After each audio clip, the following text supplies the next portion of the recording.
fait de très belles choses. Et moi, je vais vous partager le mien aussi, du coup. Et c'est marrant parce que bon, je suis aussi issu d'une famille portugaise.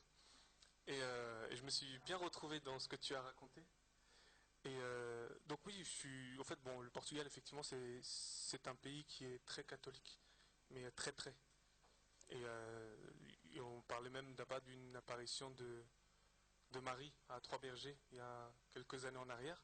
Et ça, c'est quelque chose qui est resté là-bas et qui se partage. Et voilà. Et donc je suis né en France, par contre. Et donc mes parents étaient catholiques. Mon père est né catholique et à l'école au Portugal, on les forçait à aller à l'église. Et si on ne les trouvait pas là-bas, eh bien on les tapait. Donc en fait, mon père, il a eu un peu ce recul par rapport à Dieu quand même, parce qu'il avait voilà, cette vision de ce Dieu qui oblige, qui force. Et c'est vrai que c'est pas évident, c'est pas évident. Et je suppose que c'était pas évident non plus. Et, et puis donc moi, voilà, j'ai fait aussi le baptême, la première communion, la, la confirmation et ouais, je me rappelle plus comment. Voilà, c'est ça exactement, renonce. Et après, j'ai fait l'aumônerie. Quand on est un peu plus grand, là, on fait des bougies, tout ça. On fait des bougies de couleur voilà, bref, on fait des ventes, on fait des kermesses et comme ça. Et j'aimais Dieu à ma façon. Disons que je savais qu'il y avait Dieu, je priais, là, j'avais mon petit chapelet, voilà, avec les 10 boules, une boule, 10 boules, voilà. Je priais le soir, parfois, dans mon lit, je faisais au moins 3 fois le tour, là, et puis après, je donnais mes vœux à Dieu. Et voilà, Seigneur, moi, et ah oui, voilà, je disais mes vœux à Dieu, j'en donnais toujours à peu près 3. Et puis à la fin, j'envoyais 3 bisous pour Dieu le Père, Dieu le Fils, Dieu le Saint-Esprit. Non, je disais pour Dieu, pour Jésus et pour Marie. Voilà. Et puis je tournais pour Marie, pour Jésus, pour Dieu. Pour pas qu'il y ait de jaloux en fait. Pour toujours qu'il y en ait un qui soit le premier. Et voilà. Ouais, ouais, c'était. Ouais, ouais, c'était grave, hein. Et, et voilà, donc bon, je parlais pas à Dieu la journée, enfin, je priais que le soir. Et surtout, j'insistais sur mes vœux, surtout. C'est pour ça plus quand même, je pense que je priais. Et en fait, un jour, bon, j'ai grandi comme ça, et puis j'ai arrêté d'aller à l'aumônerie. J'ai arrêté d'aller à l'aumônerie. Bon, c'est vrai que l'église, voilà, c'est pour ceux qui n'ont jamais été dans une église catholique, c'est calme, c'est très calme, hein. On dirait que voilà, Dieu doit dormir lorsqu'on y est, ou il faut pas parler fort, peut-être. Voilà, on peut le réveiller, je sais pas, mais il y a toujours ce truc de parler doucement, de se mettre de l'eau à l'entrée, puis d'écouter. Mais c'était tellement barbant. Enfin, pour moi, ça me saoulait beaucoup.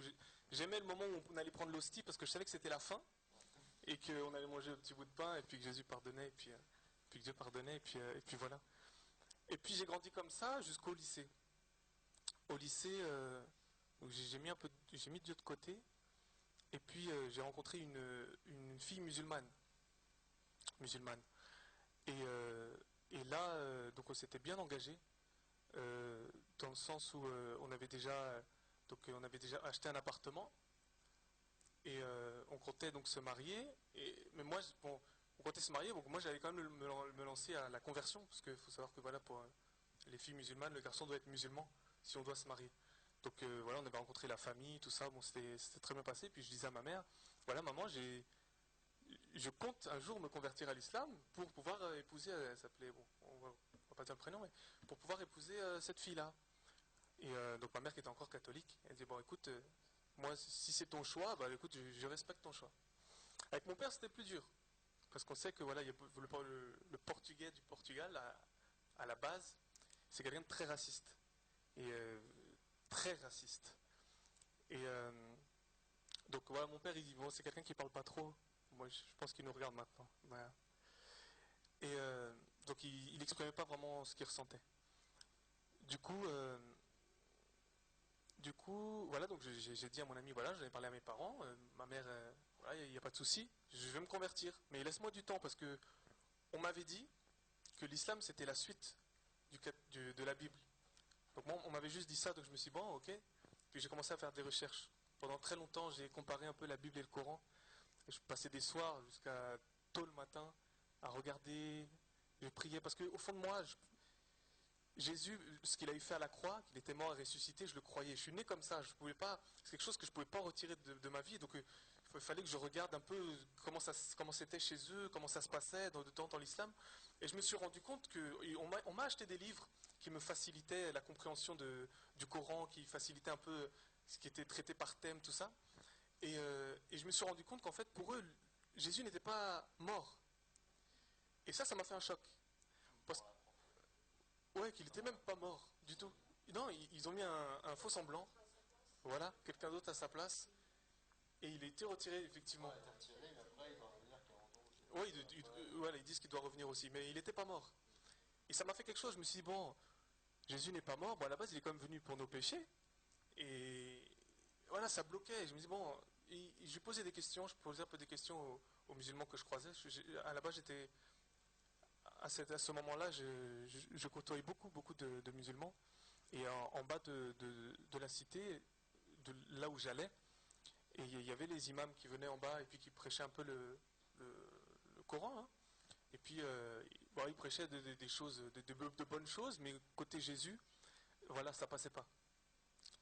Et, euh, et comme ça passait pas du côté de Jésus, voilà, un jour, au moins 2 ans, non, un an après, ma mère est une personne qui a beaucoup souffert depuis qu'elle est jeune. Et elle a vraiment tout fait. Tout fait, quand je dis tout fait, elle a été vraiment tout voir. Elle a été voir tout ce qui est marabout. Au Portugal, bon, on connaît tout ça, les sacrifices d'animaux. Elle a vraiment fait beaucoup de choses. Et un jour, une personne lui a parlé de Jésus. C'était au Portugal. Et, et elle a été dans une assemblée dans au sud du Portugal. Et là, Jésus, en fait, l'a affranchi complètement et l'a libéré. En fait, là où les médecins l'avaient condamné, ils ne trouvaient pas sa maladie, ils ne trouvaient pas ce qu'elle avait, ces douleurs de ventre qui sortaient de on ne sait où. Et bien Jésus, lui, eh bien, il l'a guéri. Il l'a guéri et moi, ça m'a intrigué. Je me suis dit, bon, en revenant en France, elle a recherché une église, donc c'était une église évangélique. Une église évangélique, elle a recherché une église évangélique où on parlait le portugais, en France, donc pas loin de chez nous. Et on a été là-bas. Donc moi, j'étais toujours avec cette fille musulmane. Et voilà, je vivais ma vie tranquillement, quoi. Je fumais les cigarettes, tout ça, bon, comme un, voilà. Et puis j'y allais parce que j'étais curieux, je voulais voir un peu ce qui était, comment ça se passait. Et je trouvais ça beau. Je trouvais ça beau avec le contraste de l'église catholique, où c'était un peu mort, où c'était calme. Là, il y avait des beaux chants, et il y avait des gens, voilà, ça pleurait un peu. Et lorsque la personne parlait de la Bible, ben voilà, au moins là, il y avait la Bible. Parce que là où j'allais, en tout cas, à mon époque, il n'y avait pas la Bible, il y avait un autre. Voilà, je ne me rappelle plus du nom. Voilà, c'est ça. Et donc, que tu prenais à l'entrée, là. Et après, il te donnait les pages avec une feuille d'accompagnement. Et le pasteur là-bas parlait voilà, de cette Bible. Mais c'était pas le moment que Jésus avait choisi pour me toucher. Il commençait du moins. Parce que quand j'y allais, je m'endormais souvent. Je me rappelle, la veille, j'étais en boîte. Et le lendemain, j'étais assis sur le banc dans cette assemblée. Et ma tête, souvent, elle tombait. Enfin, je m'endormais. Et ma mère me donnait des petits coups de coude. Et ce jour-là, donc le premier jour où j'avais été, il y a un frère là, de l'assemblée, parce que des gens parlaient en langue, et moi, pour moi, ça c'était nouveau, j'avais jamais entendu ça de ma vie. Et un jeune frère là qui était dans cette assemblée qui vient me voir et qui me dit ouais, tu as trouvé ça comment, c'est un peu bizarre ou parce qu'il avait entendu que les gens parlaient en langue et il voulait me rassurer certainement. Je dis non, bah écoute moi, non ça va. Et puis voilà, bon, j'ai continué comme ça souvent et un jour j'ai entendu une musique qui parlait de ce que Jésus avait fait. Et ce jour-là en fait, je sais pas, j'étais dans ma chambre avec cette fille, on discutait simplement. Et j'ai pleuré, je me suis mis à pleurer, je me suis dit, mais tu te rends compte que Jésus est venu, qu'il est mort pour moi et pour toi. Je lui disais, mais c'est pas possible, il faut croire à ce Jésus-là, tu vois. Et pour elle, non, elle me prenait pour un illuminé, enfin je veux dire, bon, c'était une chanson, elle était insensible, enfin voilà, bref. Et un jour, j'ai décidé, du moins après plusieurs temps de prière en tout cas, et puis ceux qui priaient aussi pour moi, merci Seigneur, parce qu'il y a des gens qui prient pour nous et ça c'est important. Et un jour, donc j'ai décidé de suivre Jésus. Donc j'ai appelé cette fille-là, je lui ai dit voilà, moi je ne peux pas devenir musulman. Pour moi c'est pas possible, Jésus, je ne peux pas concevoir qu'il est venu et qu'il n'a pas donné sa vie pour moi. Dans ce cas-là, je suis un peu condamné, et même si vous prêchez un peu les œuvres, finalement, tu sais pas trop où tu vas aller après la mort, parce qu'il y a une histoire de balance, voilà, bref. Et voilà, moi j'ai décidé de suivre Jésus. Et j'ai décidé de suivre Jésus, c'est vrai, mais d'abord intellectuellement. Du moins, je l'ai lu, je croyais que c'était vrai, mais je voulais pas me donner entièrement. Enfin, j'ai pas eu cette conviction de me donner entièrement. Je me suis donné intellectuellement. Et, euh, et donc j'ai continué comme ça, et donc j'ai développé de l'amertume envers Dieu. C'est bizarre, mais comme, je me suis dit, voilà, je décide de te suivre, mais ça m'a fait mal parce que cette personne-là, je l'aimais. Et mon âme était engagée quelque part parce que, voilà, j'aimais cette personne, ça faisait quand même 3 ans et demi qu'on était ensemble, 4 ans, on avait des projets, voilà, on avait fait plusieurs choses ensemble, acheté un appartement, des choses, déjà où on avait bien avancé dans la vie. Et j'ai développé, voilà, de l'amertume envers Dieu. Je te suis, mais quand même, tu vois ce que tu me fais vivre, tu vois. Et j'étais un peu en colère, mais c'était caché. Et je ne savais pas encore. Et puis, voilà, donc j'ai adhéré à cette assemblée où on était. Et on m'a parlé une fois, donc un jeune homme qui était dans ma classe en BTS, m'a parlé de. Il était dans une assemblée, il me dit: Ouais, David, tu sais, tu donnes ta dîme. Je dis: Ouais, je donne ma dîme. Et il me dit: Mais tu sais que c'est pas biblique. Et en fait, moi j'étais quelqu'un, tu peux me dire, mais si tu me l'expliques pas ou que tu me le montres pas, ouais, c'est tes paroles. Et je me suis dit: Ouais, bah peut-être, je sais pas. Et il me disait juste: Ouais, faut pas donner ta dîme, faut pas donner. Mais ça passait pas. Et à l'assemblée, je retourne le week-end d'après, et le pasteur parle de la dîme, et il donne un verset de Malachie, donc tout le monde connaît. Et je me dis: Bon, voilà, là c'est écrit, l'autre il a voulu m'embourber, ou je sais pas. Et puis, il m'invite dans une assemblée à Savigny. Et je vais un jour, et j'avais développé en moi du racisme. Et j'arrive à Savigny, et je vois le prédicateur, donc c'était Chorakueto, et je vois des gens qui sautent, qui tombent, je dis: Oh là là, ça m'a fait peur un peu. Et beaucoup d'Africains, il y avait quand même pas beaucoup d'Africains à cette époque. Je dis: Bon, moi je suis pas trop ici, moi je suis un peu comme ils disent Mundele, là, blanc. Je suis pas trop. Voilà, ça me dit rien. Et puis les gens là comme ça qui tombent tout seuls, qui crient, ça me faisait peur. Je repars. Je vais à un séminaire de Reinhard Bonnke, quelques temps après. Et à la sortie, il y a deux personnes qui me donnent un CD. Des CD, un sur l'apostasie. Et j'ai pas reconnu en fait Chorakuetu dessus. J'avais pas fait le lien. Et il parle de l'apostasie. Et ma soeur le met. Non, arrivé à la maison, j'avais été avec ma soeur. Ma soeur met ça sur son DVD.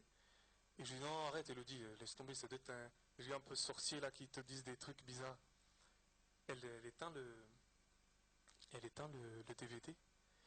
Et puis je regarde cet enseignement sur Internet, Dailymotion ou YouTube, je sais plus. Et le lendemain, donc je le regarde, ça m'avait déjà impacté avec Église où es-tu aussi. Le lendemain, je vais dans mon assemblée à Gif-sur-Yvette. J'avais changé entre temps. Et Dieu me disait exactement ce qu'allait faire le pasteur en face de moi, par rapport à l'enseignement que j'avais entendu. Et là, c'est là où j'ai eu un choc.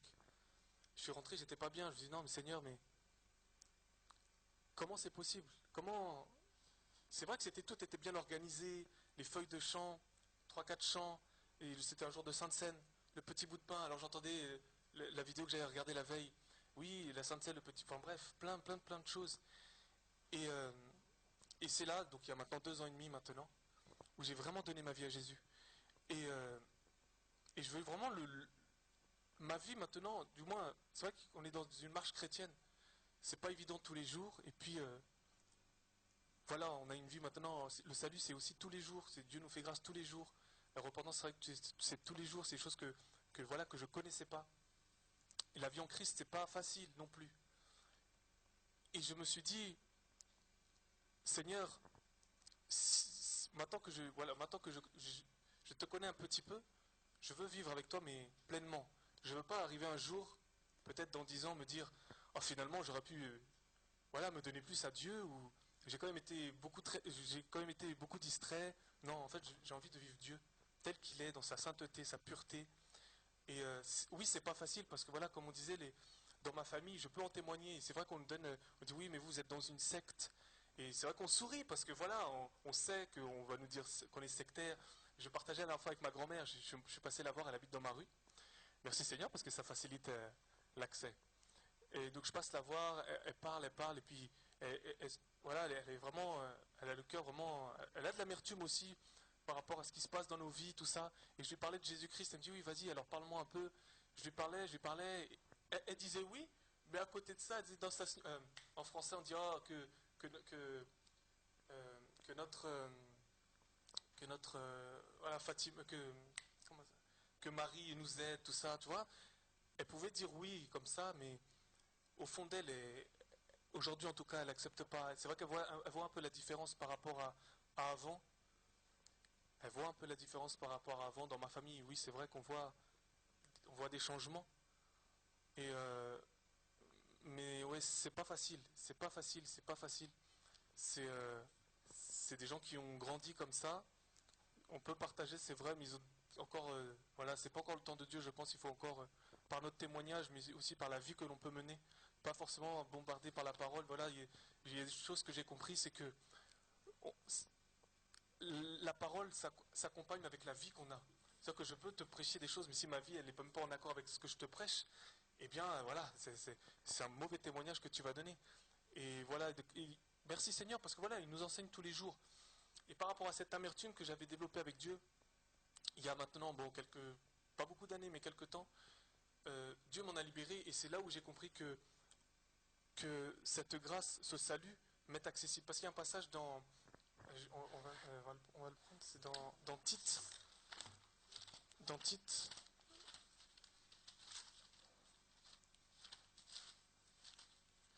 Non, pardon. Hébreu. Hébreu 12.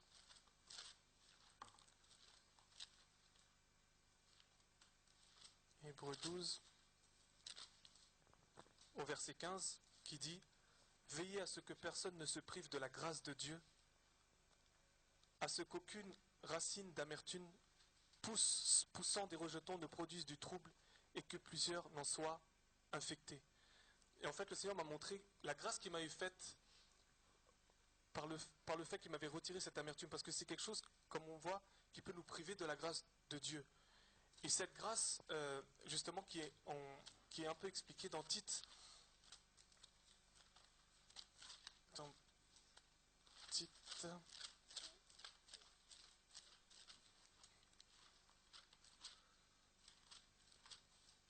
je trouve que, ouais, Titre 2, verset 11, car la grâce de Dieu, source de salut pour tous les hommes, a été manifestée. Elle nous enseigne à renoncer à l'impiété et aux convoitises mondaines et à vivre dans le siècle présent selon la sagesse, la justice et la piété. En fait, la grâce de Dieu, effectivement, c'est la source de notre salut. Et si cette amertume-là m'empêchait d'avoir cette grâce que Dieu nous donnait. Et je bénis Dieu parce qu'il y a un homme dans la Bible qui a... Et le Seigneur m'a montré que, voilà, que ça pouvait être moi. C'est Achitophel, qui était conseiller de David. Et cet homme-là, en fait, il a développé cette amertume et c'est pour ça qu'il s'est retourné aussi contre David en s'alliant avec Absalom. Pourquoi? Parce qu'en fait, il avait, il était le grand-père de Bathsheba. Et en tant que grand-père de Bathsheba, je pense, hein, la Bible ne le dit pas, mais qu'il en voulait à David. Pourquoi? Parce qu'il avait, peut-être, je sais pas, il avait privé sa femme de, de- il avait privé Bathsheba de son mari, qui était mort de Uri, qui était tombé dans le guet-apens de David, voilà, justement. Et c'est vraiment ça, voilà, moi, ce que j'avais à partager, c'était, oui, mon témoignage, mais surtout nous encourager à pas baisser les bras, à nous dire que, voilà, Jésus, il vaut le coup. Jésus, il est merveilleux. Moi, je pouvais pas le concevoir comme ça avant. C'était pas possible. Oui, c'est vrai qu'on l'entendait, je l'entendais, mais dans mon cœur, oui, Dieu est merveilleux, Jésus est merveilleux, mais ça passait pas. J'arrivais pas parce que j'avais ça, j'avais cette amertume-là qui me privait de plein de choses que Dieu voulait nous donner. Et merci Seigneur parce que voilà, on a cette grâce, on peut se repentir et Dieu nous pardonne et il est fidèle. Et je veux nous encourager vraiment à persévérer, à regarder à Jésus, pas aux hommes. Pas aux hommes parce que on peut être déçu, mais surtout on peut tomber et écarter Jésus-Christ. On peut s'accrocher à quelqu'un, se dire que oui, cet homme vraiment, il suit Dieu, mais finalement on tombe un peu dans l'idolâtrie et on s'écarte de Jésus, qui est lui, l'homme qu'on doit suivre. Et voilà, bon, c'était un peu ce que je voulais partager aujourd'hui par rapport à mon témoignage et nous encourager, voilà, vraiment nous encourager à persévérer, même si c'est pas facile, même si ça risque même d'être encore pire après, à développer notre intimité avec lui. Et c'est à ça qu'on pourra s'accrocher, c'est de savoir que c'est lui qui nous a choisis, c'est lui qui a un plan pour nous et il y a ses œuvres qu'on doit pratiquer, que lui a préparées d'avance. Et ce qu'il a commencé en chacun de nous, je sais qu'il l'amènera à la perfection et qu'on peut atteindre ce but, cet objectif qui est le ciel, vivre éternellement avec lui, vivre pour toujours à ses côtés, voilà comme la Bible peut nous l'enseigner. Et c'est une éternité, c'est beaucoup de temps. Ici c'est vrai qu'on reste, je ne sais pas, 70, 80 ans, je ne sais pas, peut-être moins. Mais l'éternité à côté, c'est... Voilà, en tout cas, moi j'ai choisi Jésus. Je veux suivre Jésus, même si c'est, voilà, encore une fois, pas facile. Mais on a fait le bon choix. Je crois que c'est le meilleur des choix. Et voilà.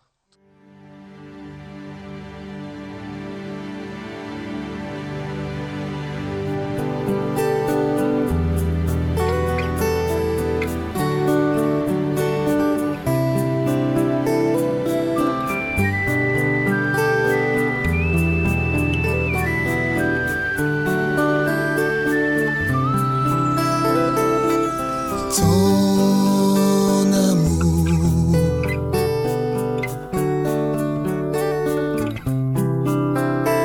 s'est manifesté, car tu m'as racheté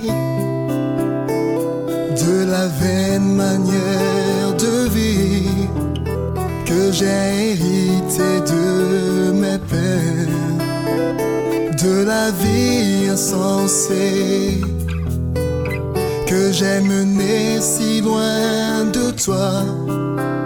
Tu m'as aimé le premier et tu m'aimeras le dernier.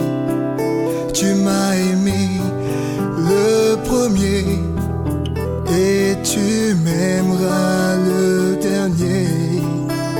Tu m'as aimé, oh Jésus, tu m'as aimé le premier.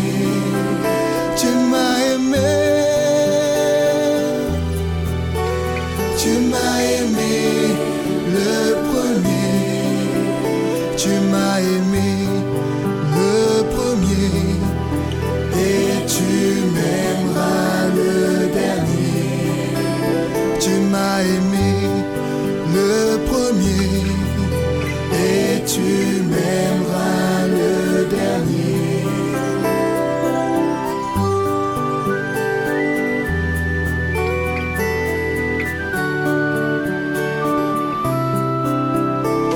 Moi je sais que ce n'est pas par de l'argent ou de l'or que j'ai été racheté, de la vaine manière de vivre que j'ai hérité, mais par le sang précieux de Christ, comme des agneaux sans défaut, sans tache et prédestiné avant la fondation du monde. Tu m'as aimé, tu m'as aimé le premier. Tu m'as aimé, Jésus-Christ. Tu m'as aimé, oh, tu m'as aimé le premier et tu m'aimeras le dernier.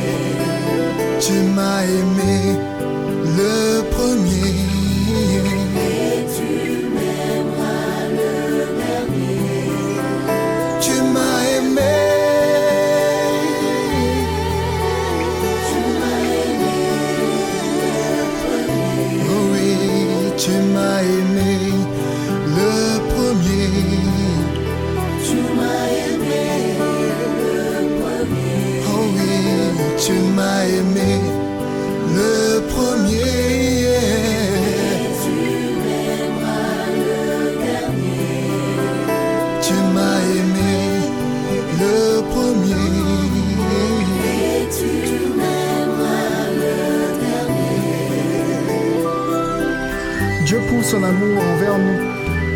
on sait que lorsque nous étions encore pécheurs, Christ est mort pour nous.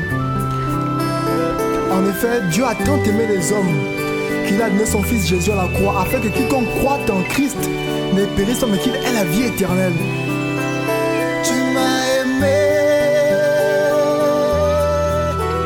Tu m'as aimé le premier. Tu m'as aimé.